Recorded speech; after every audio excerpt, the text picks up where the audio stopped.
Welcome to My Safety Training Online presents HAZMAT for Healthcare.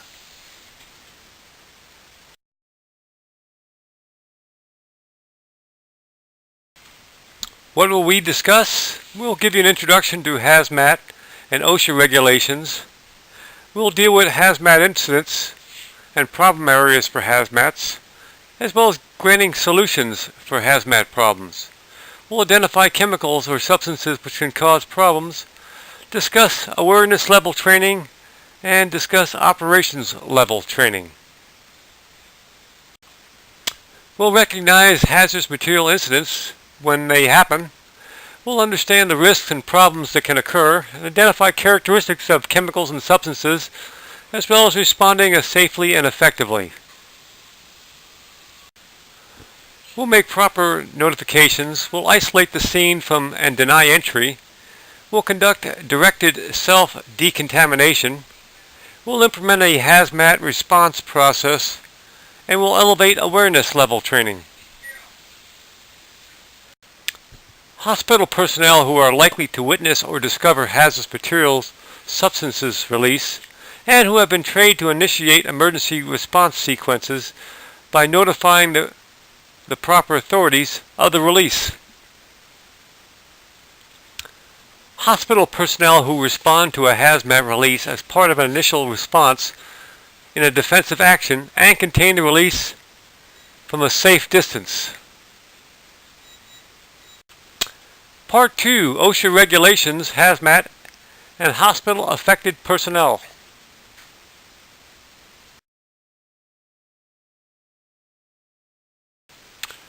The Occupational Safety and Health Administration, or its state equivalent, has a mandate to ensure that employers provide a safe and healthful workplace. The primary standard applicable to this program is called the Hazardous Waste Operations and Emergency Response, or HAZWOPER for short. Training categories in the Emergency Response section of HAZWOPER standard are: Number 1, a first responder awareness. Number 2, a first responder operations level. Hazardous materials, a technician or specialist position. A hazardous materials incident commander. And finally, a hazardous material skill support person. A hazardous substance means any substance designated or listed under or through this definition, exposure which results in and may result in the adverse effects on the health and safety of employees. Any substance defined under Section 101 of CERCLA, and any biological agent or other disease-causing agent which, when released into the environment and upon exposure, ingestion, inhalation, or assimilation into any person, either directly or from the environment,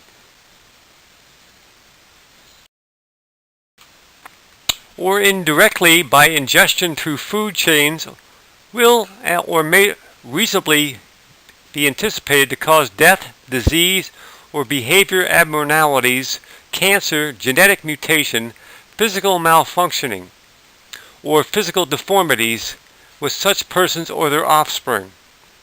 Any substance listed by the U.S. DOT as a hazardous material under CFR 172.101 and its appendices, as well as any hazardous waste herein defined.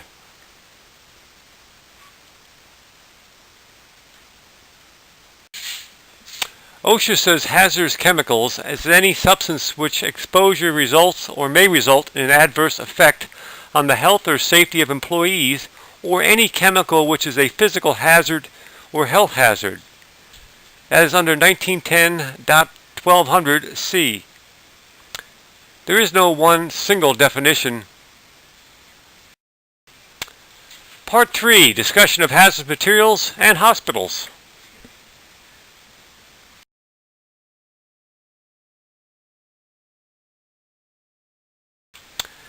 Examples of hazardous materials are set out in 1910.120. These would be chemicals that cause cancer, biohazards or infectious materials, chemicals that can burn the skin or eyes on contact, or radioactive materials. Chemicals that can catch fire or explode, chemicals that can cause violent chemical reactions, poisons or unknown chemicals are listed by OSHA. Internal incidents where the spill originates on site and is limited to the facility, and external incidents that occur off-site and are brought into the hospital, either through a plume of hazardous material or by contaminated patients accessing the facility for treatment. Hazardous chemical classes are flammables, combustibles, explosives, corrosives, oxidizers, radioactives, and poisons. Okay, let's discuss explosives, Class 1 materials. These are powder-actuated cartridges which can be found inside a hospital or externally. Commercial explosives, fireworks, ammunition, forms, explosive mixtures, fertilizer bombs such as ammonia nitrate and fuel oil, or hydrazine, which is a flammable liquid. We will discuss compressed gases, which is a Class 2 hazardous material, including acetylene, propane, oxygen, nitrogen, nitrous oxide, carbon dioxide, anesthesia gas, medical air, argon, hydrogen sulfide, phosgene, metal bromide, and ammonia.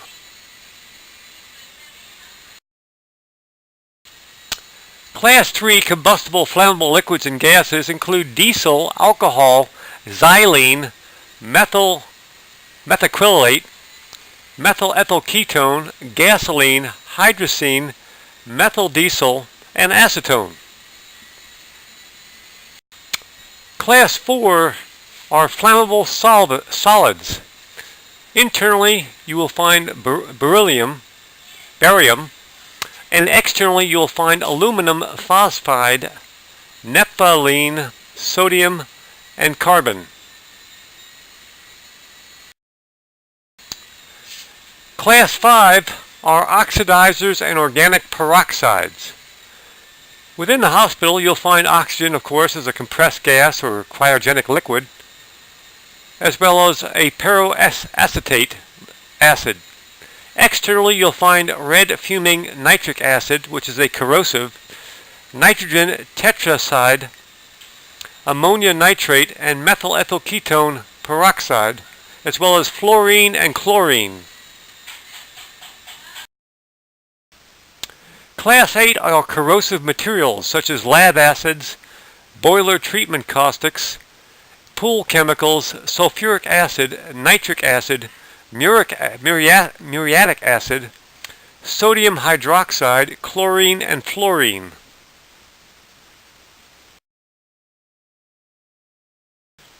Poisonous and infectious materials is Class 6. This includes carbolic acid, chemotherapy drugs, biohazardous waste, blood-borne pathogens, solvents, sewage, vesicants, ETD, and glutaraldehyde and formaldehyde.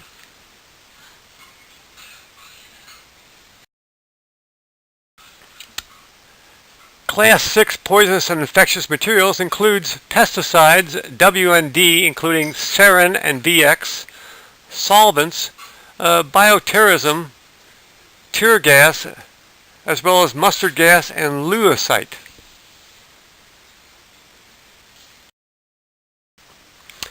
Class 7 materials include all nuclear medicine items, terrorist use of military facilities and nuclear reactors, as well as commercial and research facilities, and lastly, industrial X-ray material. Class 9 materials are all hazardous waste, asbestos, anesthetics, pepper spray, mace, molten sulfur. Part 4. HAZMAT situations in hospitals.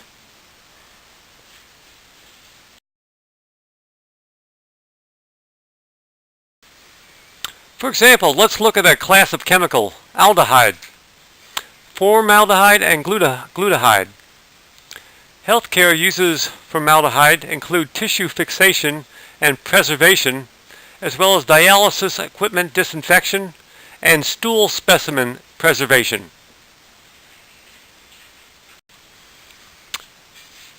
HAZMAT and formaldehyde in hospitals. Reticulum staining, biological safety cabinet decontamination, and pharmacy compounding are places where you'll find formaldehyde, as well as pathology and morgue operations, the operating room, hemodialysis, emergency room waste storage, and shipping and receiving. Formaldehyde's potential adverse health effects include skin irritant and sensitizer, or inhalation situations, a direct irritant at 1.0 parts per million. That would be sneezing, coughing, and a sore throat. Chronic exposures may cause asthma, increased risk of pneumonia, and bronchitis. Formaldehyde uses in the hospital can include eye contact with transient discomfort due to severe corneal clouding of the eyes. Ingestion will result in burning of the mouth, the pharynx, the stomach, and as well as severe irritation, inflammation, and possibly even death. Here we can see a chart of formaldehyde health effects with the reported ill effects on the left side and the concentration on the right side, ranging from no ill effects from 0.0 to 0.5, whereas up to concentrations of more than 100 parts per million can result in death. Healthcare for glutaraldehyde include cold sterilizing and disinfecting solution. It's used as a compound in X-ray film processing, histology and pathology fixant ingredient. It's also used in gastrology, in the operating room and in ambulatory surgery, as well as respiratory therapy, urology, and sterile processing. Glutaraldehyde will mean clear dose response relationship for conjunctional and corneal injury. The lowest concentration producing a minor corneal injury is 1%. The skin, which is a function of the site of the body on the body, of time of contact, concentration, the condition of the skin, and the threshold concentrations, will either cause an irritant on sensitive skins at 0.4%. Glutaraldehyde's health effects include a respiratory situation with a threshold for peripheral central irritation of the respiratory tract is 0.3 parts per million. Short-term repeated exposures in these vapors concentrations can range from 0.2 to 3.0 parts per million, showing a steep dose response for toxicity and moderately severe irritation effects. A summary of health hazards in hospitals will be spill situations of formaldehyde and glutaraldehyde have the potential for a significant threat to the respiratory system, skin, or eyes, necessitating a proper selection of respiratory protection and protective equipment, which is the key to mitigating the risk to personnel during the spill cleanup. An incidental spill would be a spill that can be cleaned up in the first 10 to 15 minutes without risk of overexposure above the OSHA short-term or ceiling limits to employees under normal circumstances. An emergency response spill which would require a HAZMAT response if the overexposure were to employees. The HAZMAT spill response. Any one of these factors can affect the type of response. Time, with vapor levels rising above regulatory levels before a response occurs. The volume of the spill, covering the surface area, the concentration, the ventilation, the type and location. Spill control products which are used, Some are better than others. The personnel's location. The closer equals a worse situation.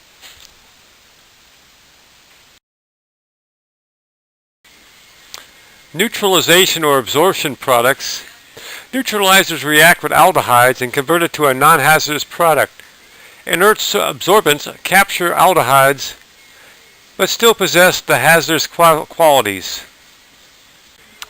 A spill response calls for implementing permanent engineering controls to reduce the exposure risk, such as floor exhausts and overall exhausts, an emergency exhaust fan. Departmental staff to apply spill control products and work fast to minimize exposure. Clean up if an incidental spill have been trained, and isolate and deny entry until qualified personnel arrive to clean up and evaluate. An internal or external spill cleanup team should be appointed. The unlawful use of force against persons or property to intimidate or coerce a government, the civil population, or any segment thereof for the furtherance of political or social objectives is defined as terrorism.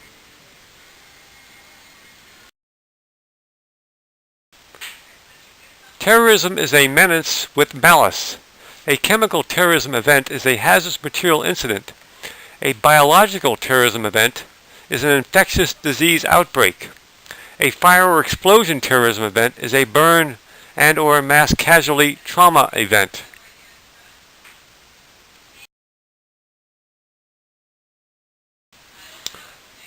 Biological terrorism is an infectious disease event utilizing bacteria, anthrax, plague, tularemia, viruses, smallpox, as well as toxins such as botulism or ricin.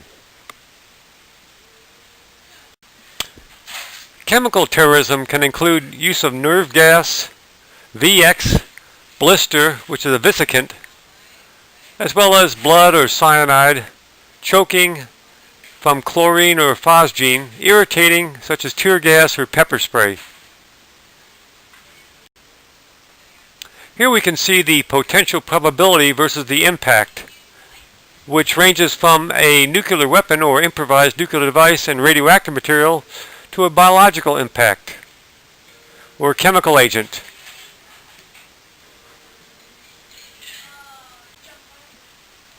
Internal related incidents are defined as spill liquid situations. External situations are traffic accidents, medical aid, fire, or person down. HAZMAT safety training. The components of internal training will include understanding the markings and colors meaning hazardous substances, knowing what placards and labels mean on substances. HAZMAT and safety training will include familiarizing all personnel with the new HCS 2012 standard. HCS 2012 has the new safety data sheets, personnel training requirements, and labeling requirements, as well as conducting annual training and retraining when new substances are introduced into the work area.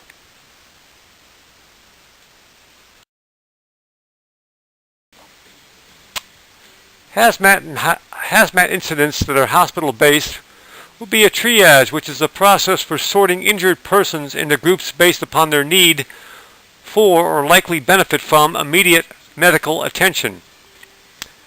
They may have liquids or powders on the patients. Odors may be present. What they were doing when this happened, where were they when they were injured, and how long ago did the accident occur are all questions that need to be answered. Part 5, HAZMAT and SIN Explained.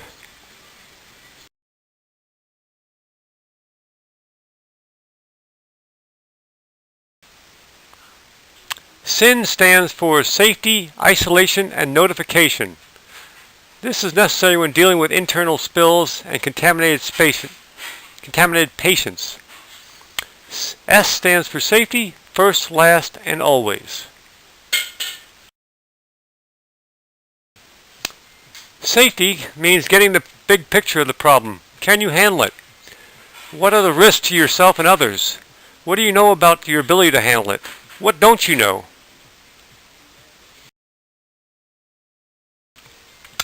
I stands for isolate the situation. If someone has something on them, don't let them go away. If others haven't been exposed, don't let them get in contact with these substances. Isolate. Isolate perimeters and establish control zones. The purpose of the control zones and perimeters are to ensure the safety and isolation of the problem, to control the scene and to limit the spread of contamination and allow for safe working areas. Establishing control zones around the problem area means having a hot zone, a red zone, and an exclusion zone. We're seeking to do contamination reduction, or warm or yellow zone. We have a support zone, which will be the cold or green zone.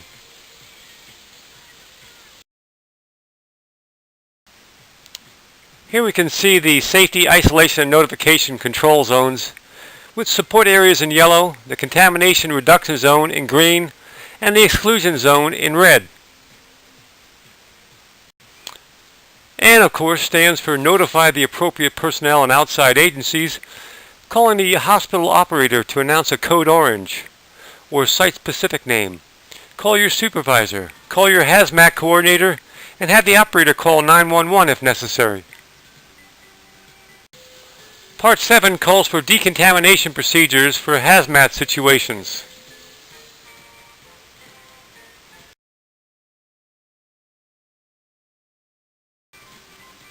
Decontamination procedures explained. Directed self-decontamination will be the first and foremost type.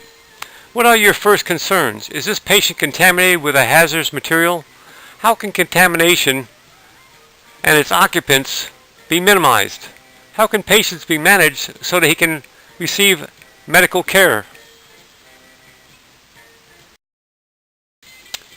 Directed self-contamination calls for what are your first actions?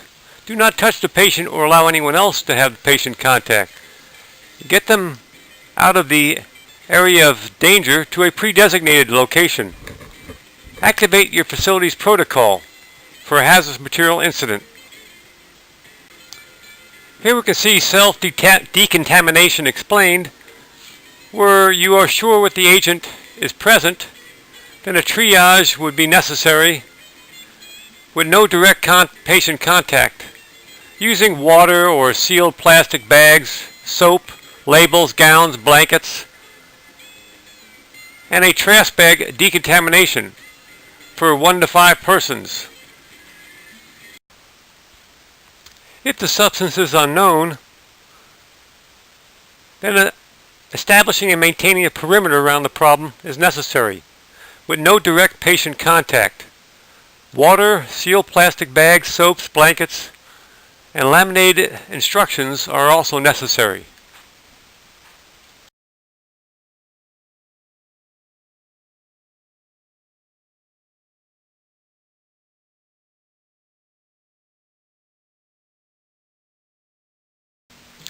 Decontamination and soap.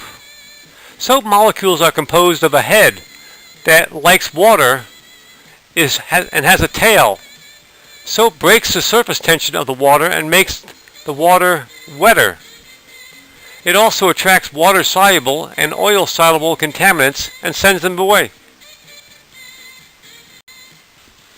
Trash bag decontamination procedures. A kit is needed to allow for directed self-decontamination without modesty screens, using a large opaque plastic bag, or placing potentially contaminated clothing in double clear plastic bags.